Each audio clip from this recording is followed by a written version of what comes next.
So hello everyone, welcome to Satsang. Let's make some silence first.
So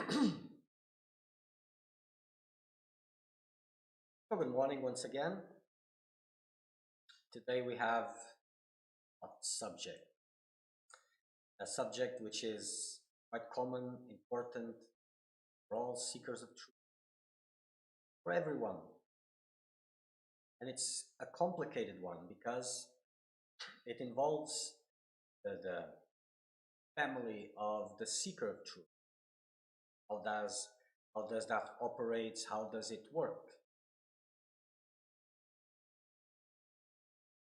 Especially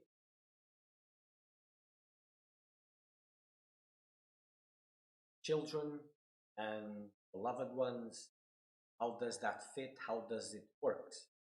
Because this is an area that creates a lot of suffering, and it will continue to be so because there's no clear-cut solution that fits all.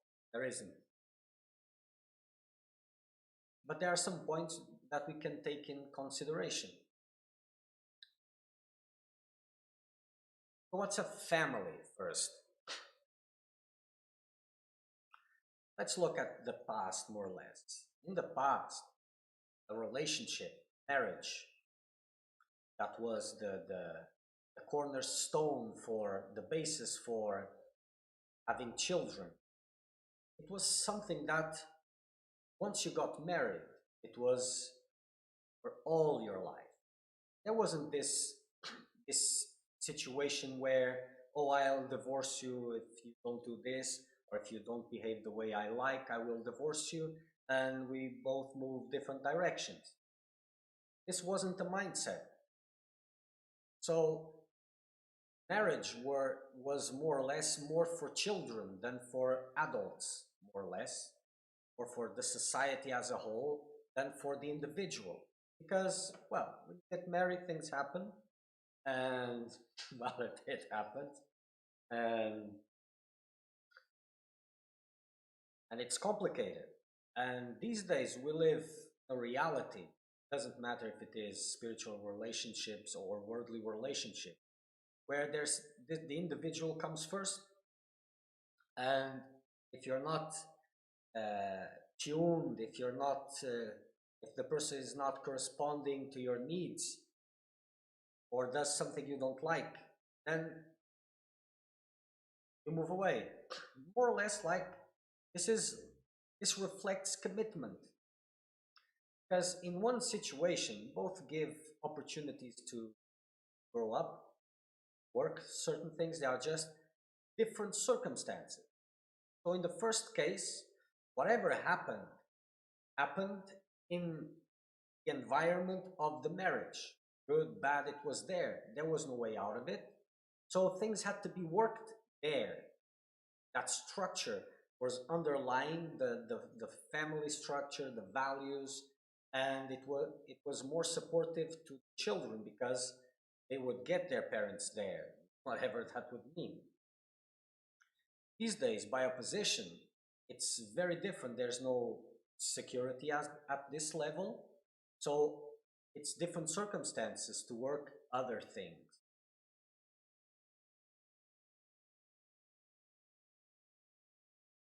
So in the previous example, people won't divorce themselves very easily. It was very difficult. So whatever happened had to be overcome there or perish there. And this brings different circumstances because there's always a possibility outside that closed space of commitment. But that brings also different challenges because, well, when it gets tough, well, you just move on. The commitment is lower. And also the commitment towards your spiritual path, because commitment has become lower, essentially, according to individual interests. So this applies not only to family, but to spiritual practice, to everything. So different circumstances. But the point is that for For the one who is calling, who is answering the calling for liberation. Usually, this calling comes or he answers in the middle of the present circumstances. And let's focus at the level of family circumstance. And whatever that circumstance, whatever it was, it reflected your level of consciousness, your beliefs, everything. So as you are answering this call for liberation, you start to move from where you are, your present beliefs, your present reality slash illusion. You're moving in a direction to remove yourself from all your concepts, all your beliefs, all of it.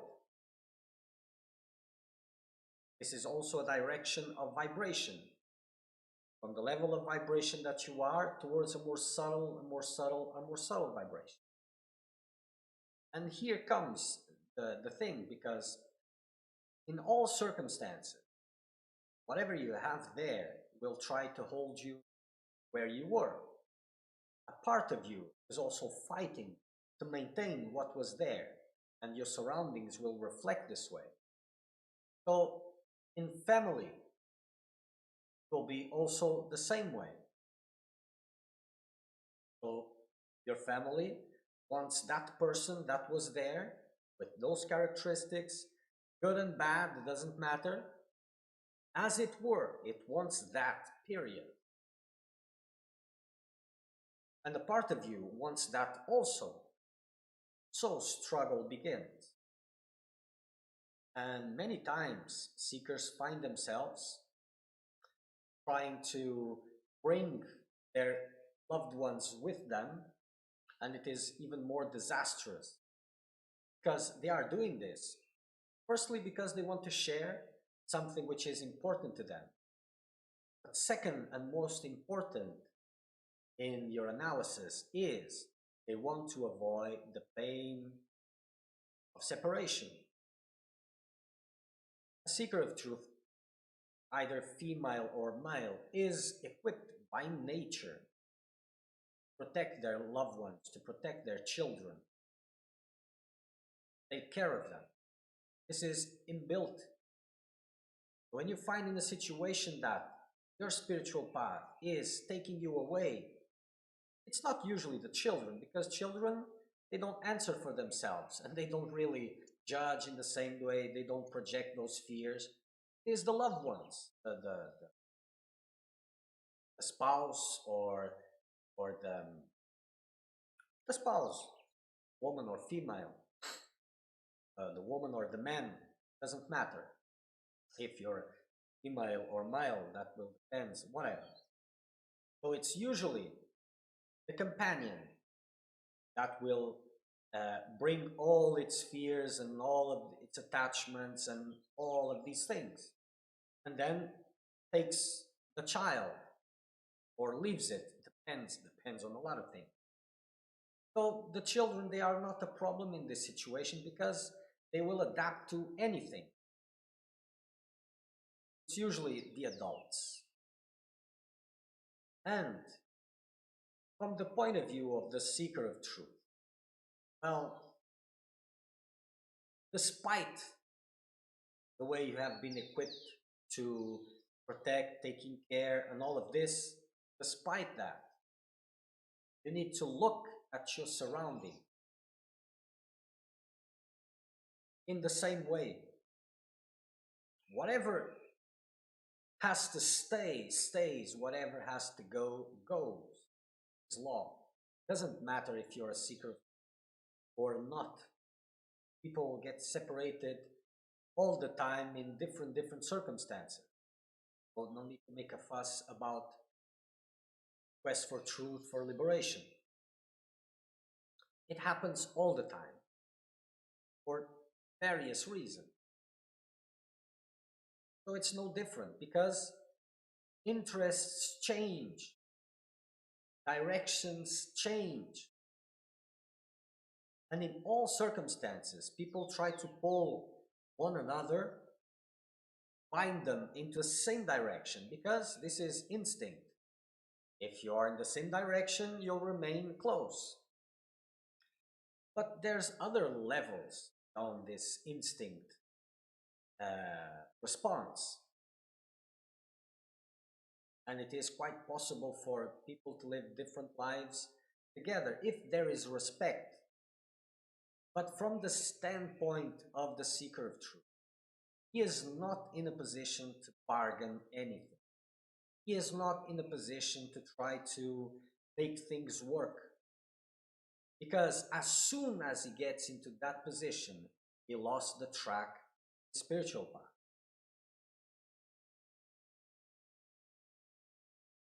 And when he loses that, he loses everything. And if you'll continue to be married and with your child close, or if you separate, child goes away, or you stay with the child, the other one goes, doesn't matter. Destiny is taking care of that. Doesn't matter why. If it has to go, it goes. If it doesn't has to go, it doesn't go. But you, as a seeker of truth, trying to overcome attachment, desire, the need to possess, control, you're working acceptance, surrender. So you cannot participate in articulating solutions. You'll have to fold your hands and accept what's coming. And it's painful, of course it is. But it is the straight path. Everybody has its own destiny. Doesn't matter if you're an adult, child, you're on the road to liberation. And you have your own destiny. And there's no one that can control someone else's destiny. No one. And the highest duty is liberation. Those who abide by it, they see that everything works out in the end. Maybe not even close to what you imagine that would be working out. But it really is, because something else is taking. But those who find themselves struggling to maintain their attachments just tends to get worse if calling is real. And even knowing this takes time, and you will go through a lot of challenges to assert this, to assert yourself on the straight path. Eventually, if there is respect, if it is intended to be that way, everything can work out. But the more strong is that urge, that inner calling, the faster will be the upward movement towards a subtle vibration. And that means that whatever is there in your surroundings will have to keep up or stay behind.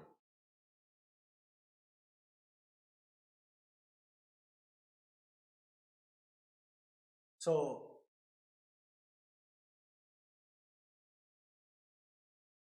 it's more about adults than about children. And their level of understanding, their level of maturity. This is what makes more the difference than anything else. But if by any chance both are seekers of truth, then it may be different, but I see the same difficulties, same struggles. First, it's very difficult to have two real seekers of truth together. Well, it's quite rare to find one seeker of truth. So two and together, that's even more, the odds are more But it is possible, and everybody has that potential. But you cannot assert yourself as a seeker of truth and and continue to fight to maintain control, to maintain your pleasures, your satisfaction, and all of that. It really doesn't work. And it's even more difficult to find these two together and that they are at the same level. That's almost impossible. So if you're in the same path, the same quest doesn't mean the same path. Well, don't have to understand what the other one is doing. You don't. And the other one doesn't have to understand what you're doing. You just need to respect what the other is doing and at the same time respect what you're doing. The level of thirst will do the rest and takes care, takes you wherever it has to take you. And if this freedom is there, there's nothing to be lost because there was nothing possessed.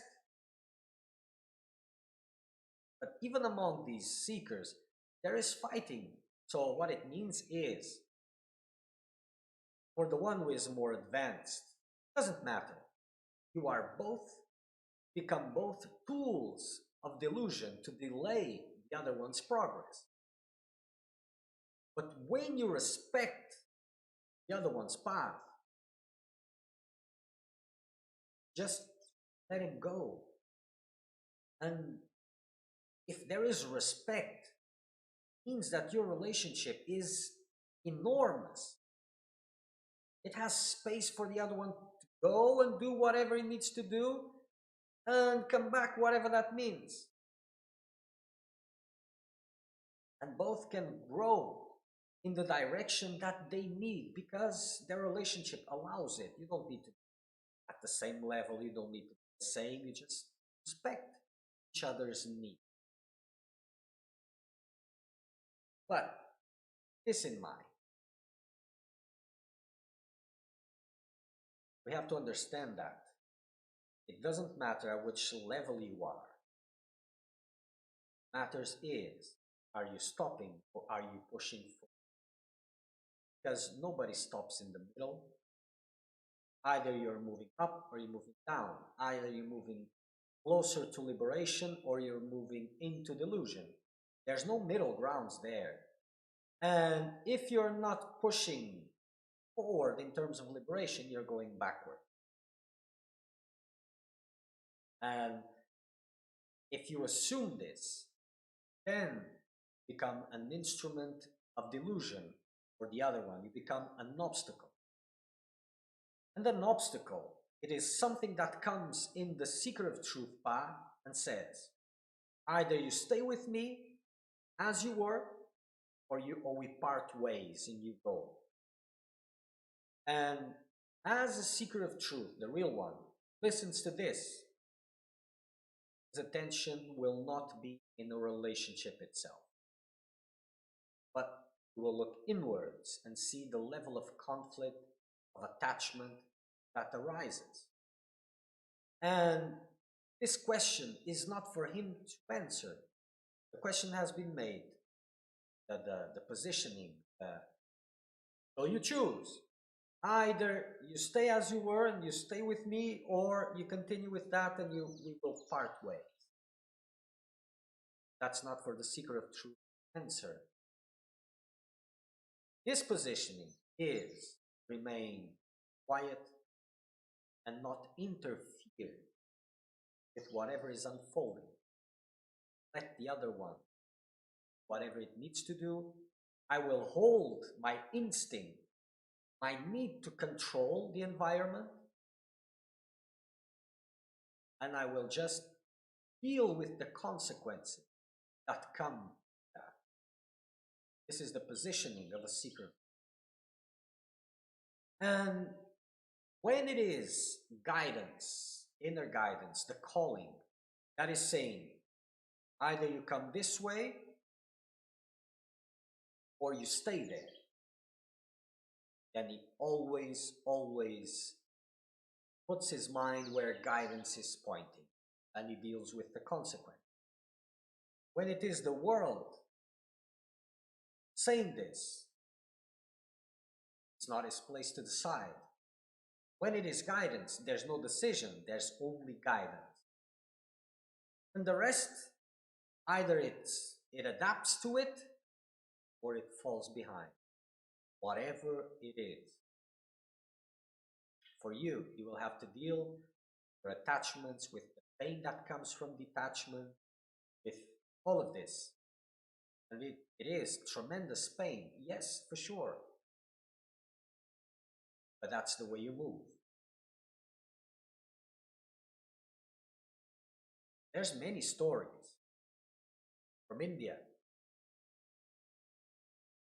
Many stories. Many beautiful stories of, well, one of the biggest fears that I've seen in India, for example, for seekers of truth, is that it's more the husband, because it's different. It's more the husband that goes away, goes to the mountains. It's about everything. But there are stories also where the woman follows, because there it's different. Spiritual work is to serve the husband as God himself. But I will not get into this in here. Not sure if it is like this anymore, so I will not get into it. Not enough information. And in the Western point of view, this brings a lot of confusions.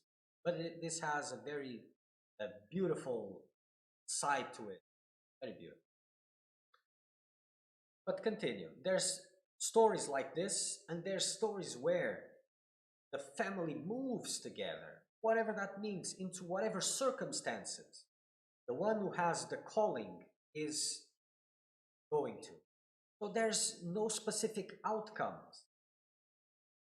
So if you have to follow the quest for truth, it doesn't mean that you're getting a divorce, that you will not see your children, or that you will leave your companion, have to take care of your children. It doesn't mean that if you're following the path of truth, that everything will be fine and you'll be together. Nothing means nothing. There's many, many different circumstances today. Everyone has its own destiny. It's unavoidable. So if you have to stay together, you'll stay together. If you have to break, you break. There's the children, they have a destiny also.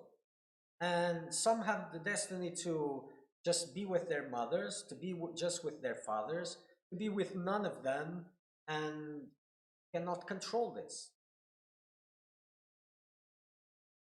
This is not, and it can be interpreted in a way that it is, how do you say this? It's a way to avoid responsibility. So those who see this in this way, this is short-minded vision, because the highest dharma, the highest responsibility is liberation.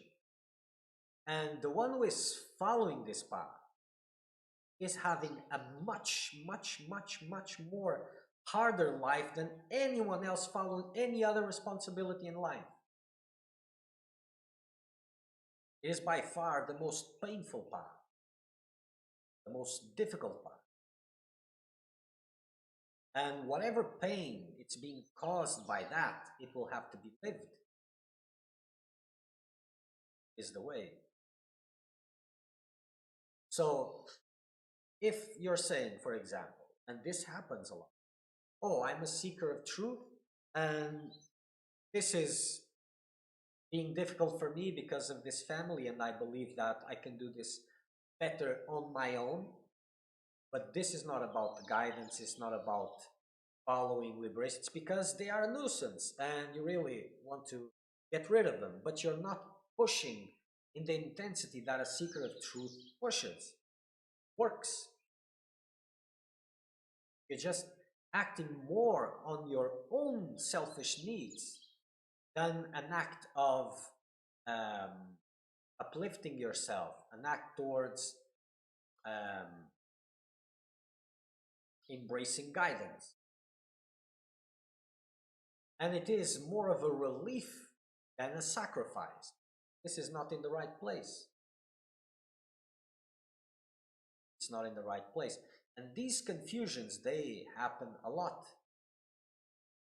And you know that there's no confusion in the level of suffering that situation is bringing.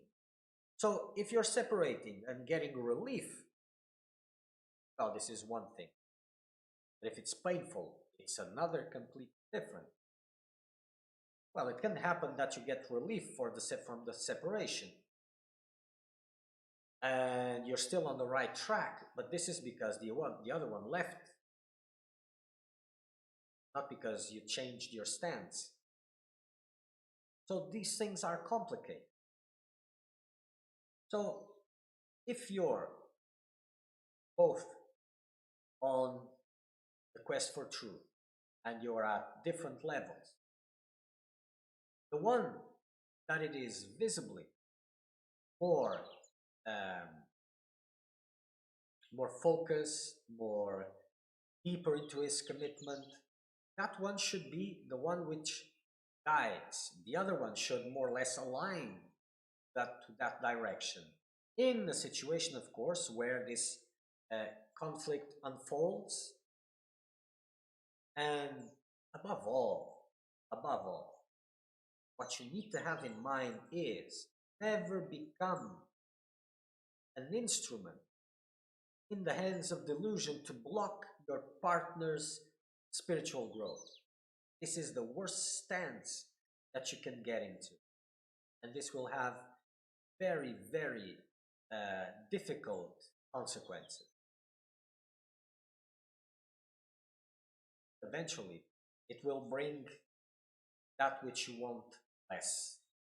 Because if you're dealing with a seeker of truth, it doesn't matter if it's a woman or a man. It matters because, well, and I've seen this in women. It's they are equipped in a very different way also, and that emotional part is more stressful, and in a way they carry a heavier burden. And I've seen them seekers of truth in that situation with children and all of that, and some kept their children, others didn't. Nothing is, like I said, nothing is determined, but it is possible for everybody.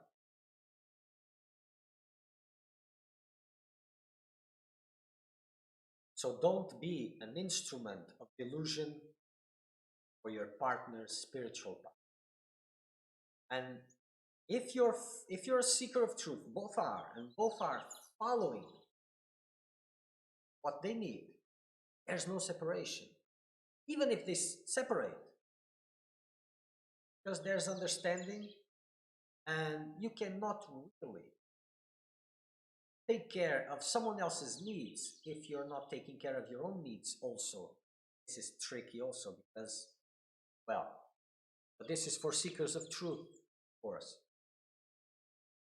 So everything comes together and plays all right when both are following the direction of liberation. Doesn't matter how fast they are moving or how slow they are moving.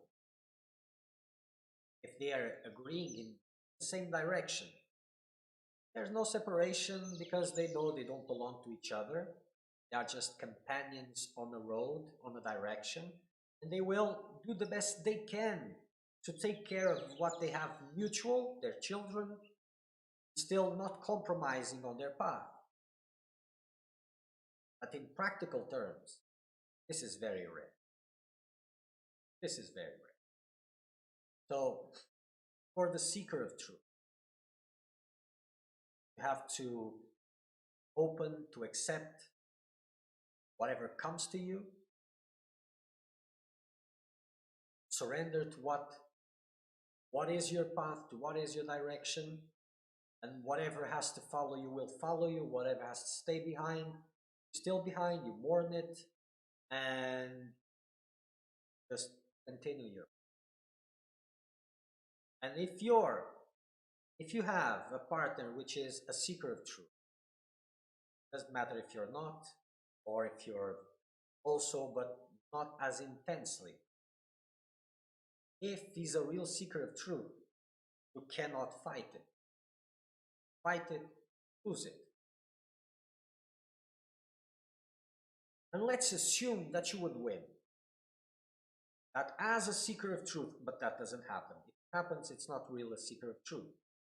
But let's imagine that there is something that happens, is a seeker of truth that doesn't find the strength to do what it needs.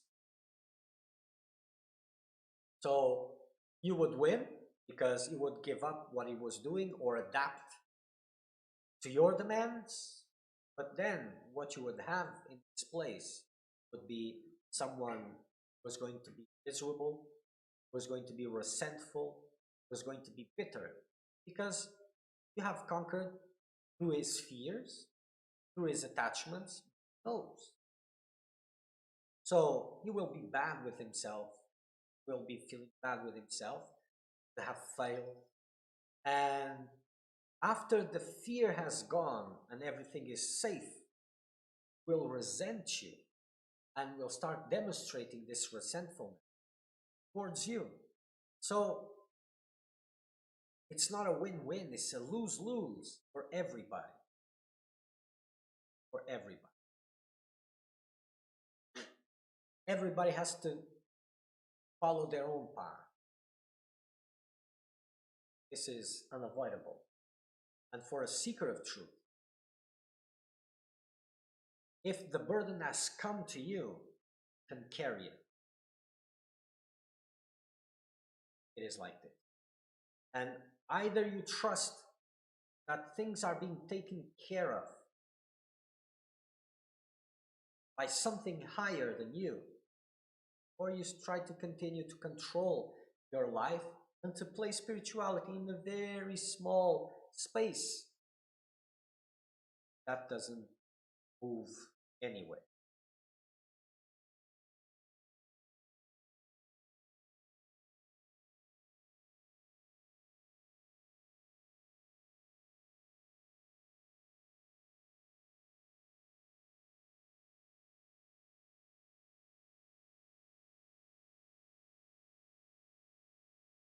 There are countless stories. Countless stories. You have to see art asking you. So if you're trying to protect your illusion, you will find stories to back it up. Of course, everything is there available. So there's no specific way of going, but there's the highest way of going. And that is very specific to a seeker of truth. And bottom line is, you don't negotiate, don't try to control, surrender. Whatever has to stay, stays. Whatever has to go, go.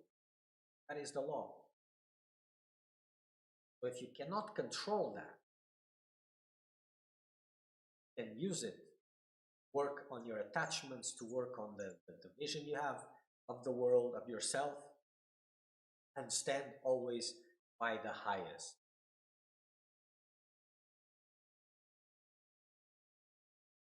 And if by any way you have to give up on your quest for truth, you have to give up for that specific guidance, that you believe it is in the right direction, then it's not right by itself. See, attachments. One of the problems of attachments is there's an attachment because of several factors. Let's keep it simple. There are pleasure sources of pleasure. This is why attachment developed. So if you're protecting that, seeking liberation at the same time, it's contradiction. work. And for your destiny to fulfill itself, it has to go where it has to go. And those who do this, it doesn't mean that they are insensitive. A seeker of truth is not insensitive. If he is, he will have to develop sensitivity, sure. They do what they have to do and they suffer the consequence. Live what they need to live because it is building what needs to be built and destroying what needs to be destroyed. And it's not about circumstances, it's about yourself.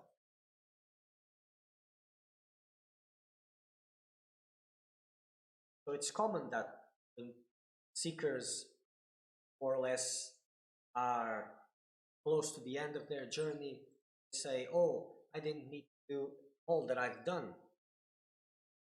There's even these examples given by Buddha's life that he did have to let go of his family. But that's just sheer nonsense because it would not be Buddha if he didn't. And circumstances mean nothing. It's the experiences that come through circumstances. So circumstances come and go, and if you're intensely in your path, they move much faster than what appears to be normal. And circumstances are unimportant. The important part is the experience that they bring, what they favor as for what you need to work. So yes, in the end, there was nothing to do. But to reach this level, a lot of things were done.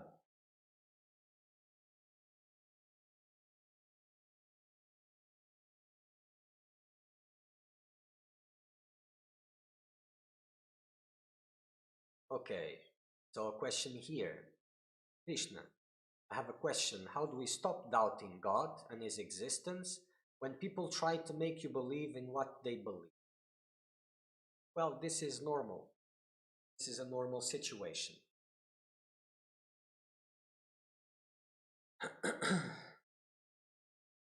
So, for you to work your doubt, there must be some belief in there about God and God's existence. Sure, there must be a quest for God, but that isn't seen by the senses most of times. And everybody around you, more or less everybody, depending on your circumstance, is saying the other way around. So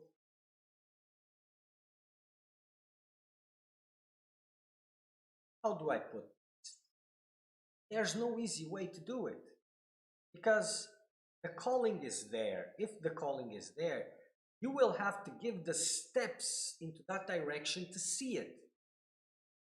Of course, there are some situations where an experience comes but even in that situation, doubt will come because your mind is struggling against God, is struggling against truth. It is designed to protect illusion. It's illusion based. Others around you, they are the tools of illusion to keep you at the level that you are. So sometimes there are help. There's some helps around you, some experiences that come to elevate your mind to a level where you can perceive better and have this more closeness with God. But eventually, as this disappears, your mind takes over and tries to break it down. So if the belief is there and the doubt is there, embrace the belief and work your level best to see it for yourself, to have direct vision, direct confirmation. This is done by work. Because if it is done by blessing, it's good, but it doesn't sustain for long. Doubt will always come, and believe me, it doesn't matter how strong your experience was. Mind will forget parts of it, not all. Will break it down to make it look as nothing. And doubts will arise, doubts will arise. There's a calling. The calling is from God. And if this is countering it, others are countering it, that is a good indication that is genuine. But only if you work into that direction and make the needed sacrifices that you'll be able to see.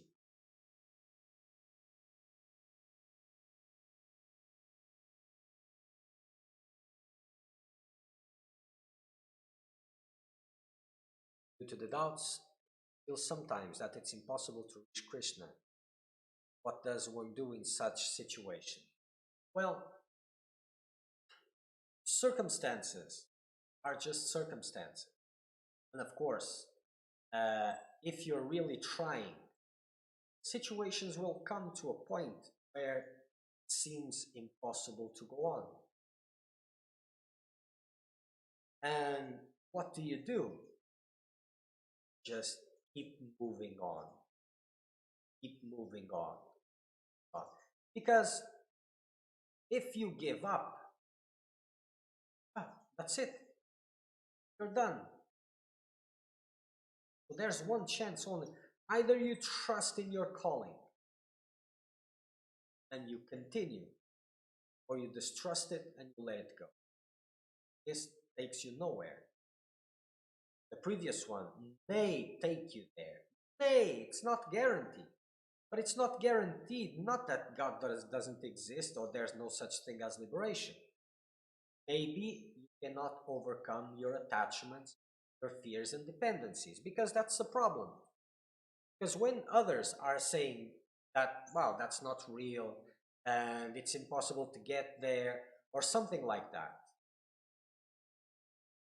maybe for you to continue it means losing those people, losing their support, their validation, losing the importance you have to them.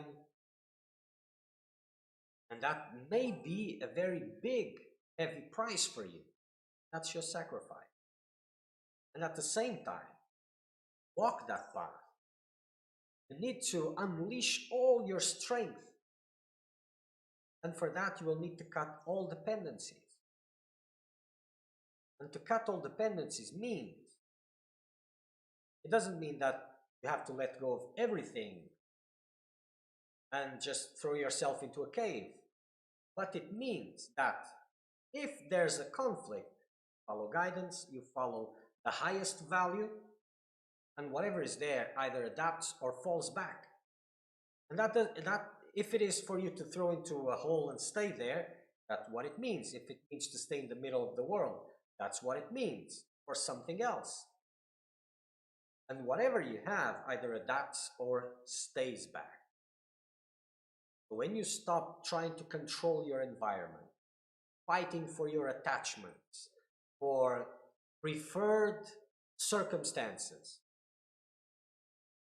then you're moving in the right direction. By moving in the right direction, you will work whatever weaknesses are there, dependencies, beliefs, you'll have to work everything which is in the way.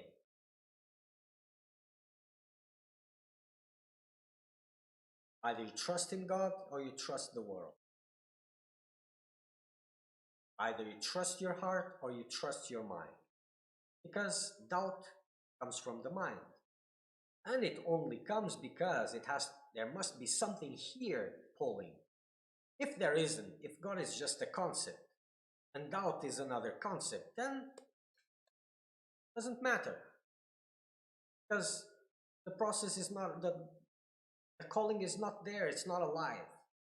But if the calling is here, this will fight it, or it can be in agreement if it envisions this calling as something that will improve the dream.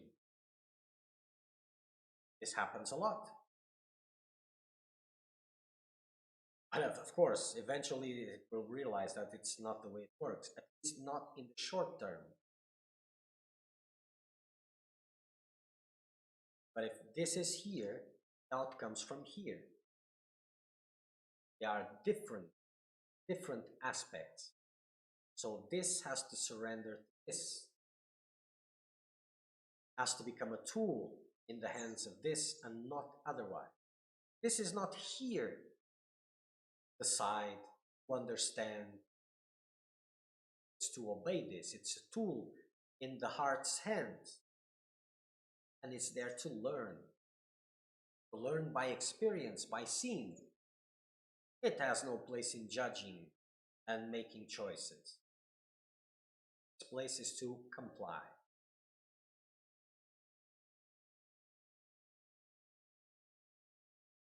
Then, when this is trained that way, it will become a powerful tool for liberation. Because it will recognize the endeavors towards illusion and stop them immediately. It will maintain silence, stillness.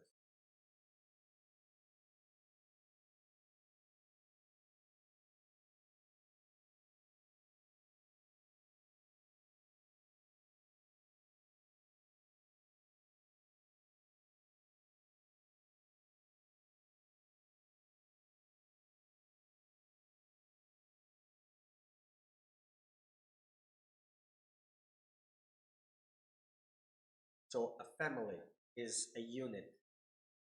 It's not separated, it is a unit. And the unit follows the leadership of the most spiritual, evolved one. This is how it works. If it doesn't work like this, it's not a family. And it doesn't matter if it stays together, separates, it's never been together. But these considerations for the seeker of truth, again, they are unimportant. Because if you're a seeker of truth, it is not in your hands to control what will happen next, how things will follow. And if your crossroads and for the family to continue, or your spiritual path unfolds, then there's no decision, it is clear. You follow your path, and the rest follows whatever path has to follow. How does chanting affect the mind? Well, it depends on what you're chanting. Depends on what you're chanting. So if it is mantra chanting, affects the mind one way. If you're just chanting worldly minded songs, it affects in another way. One increases noise, the other diminishes it, dissolves the noise, the mental expressions, the vasanas, dissolves them all, and brings a spiritual power into the mind, spiritual environment into the mind that will increase the connection, the source of the mantra.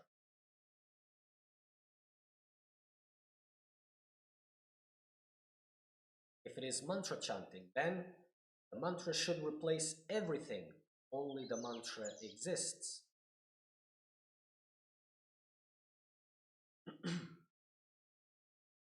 And eventually individuality dissolves.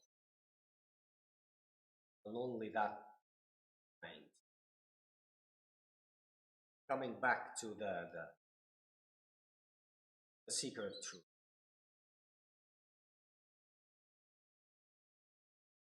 Your dharma is going to direction of liberation.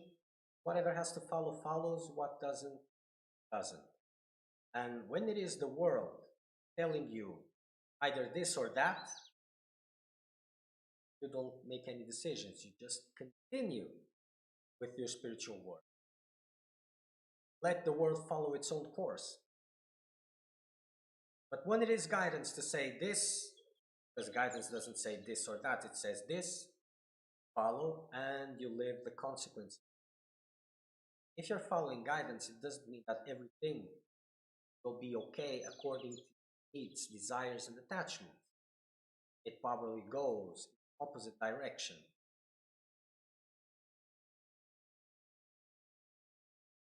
And it's giving you the opportunities for you to grow what needs to be grown.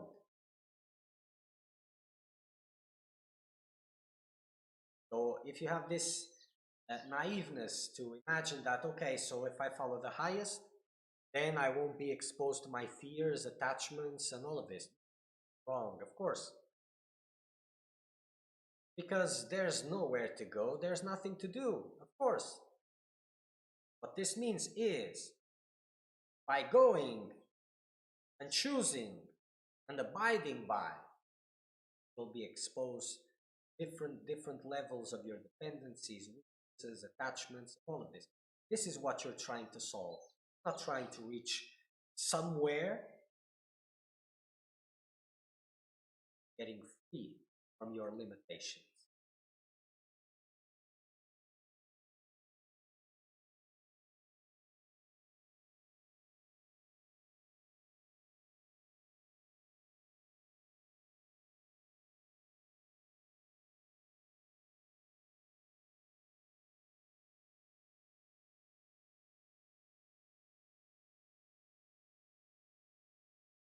And doing,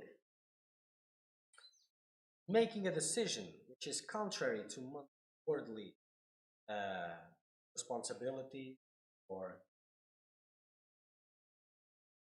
not worldly responsibilities, but lower responsibility.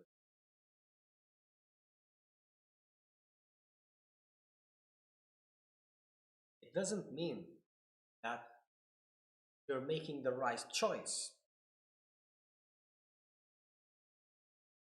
And the right choice, it's not about that you're going in really the right direction, but it means that you're making the choice according in your understanding of what is the highest. So it may not be the right thing, more or less, but if you did it because you believe it was, that's the most important. Because even if you're mistaken but you acted upon what you thought it was right, it will take you there.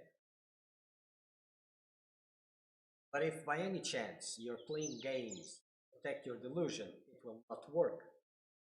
Frustrated. Even if it is just by, well, nothing is happening, no growth or expansion, nothing. So it's just oof, nothing. Life will go on for sure. Because life as you know it, it's not a right. It's there. It's not that you're choosing to let it go and it disappears, and no, it's guaranteed. Liberation is not guaranteed.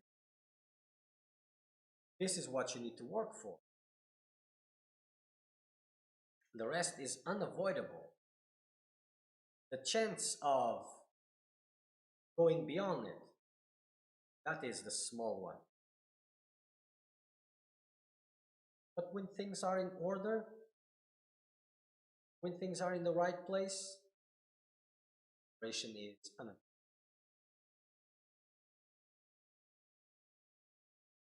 Okay. So if there's no questions about this subject,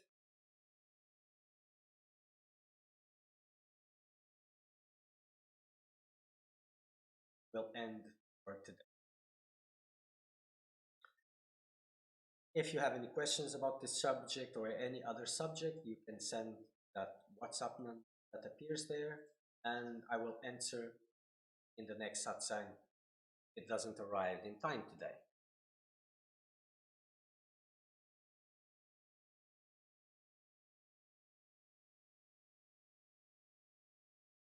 Path of the seeker of truth is simple.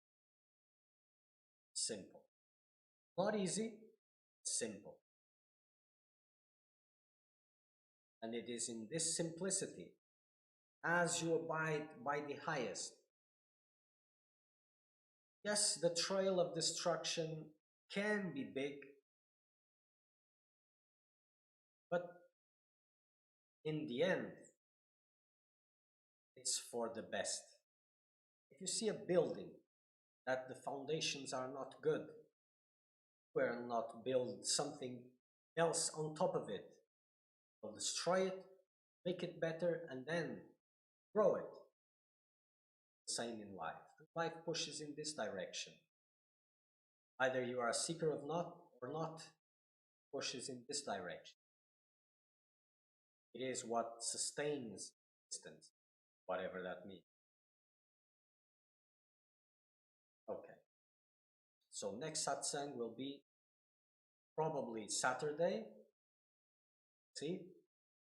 And 9:30 in the morning, Brazilian time, C -3. Then make the best use of your